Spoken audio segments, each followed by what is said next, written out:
Yero pong Allah Ta'ala sifatna alimun, maha mengetahui ni semana pong Allah Ta'ala, malindru mubba dia pernah terjadi pura terjadi ni semana pong Allah Ta'ala. Ini rupa taukid deh.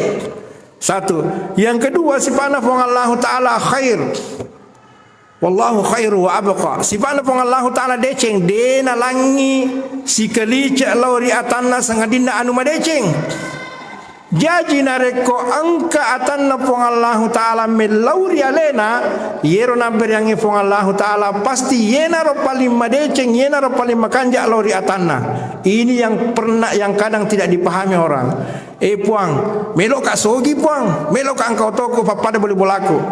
Sila ada mak kesiang, sila ada mak sempajang, matau taung.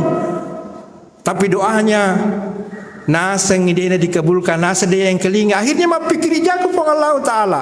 Pong Allah Ta'ala dia nak ada lek. Boleh bola aku dia nak kena sempajang tima boto je, rampok dan lain-lain sebagainya. Sinina anu nak pasang pong Allah Ta'ala lebih kok manang. Nekia jaji tu tongal linona. Iya kasih sila ada nama sempajang, sila ada nama sedekah, sila ada nama kue melo dua topak.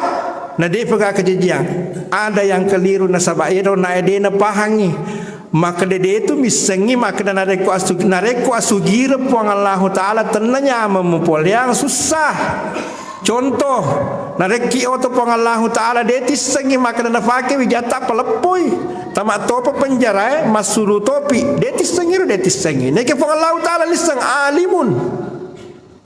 Akhirnya nalangi made cenge aja na yolo yalang oto ye yalang yolo sabarakan munripi sabar api mata na pelang oto napatan je puang Allah Ta'ala dia tisengi diru.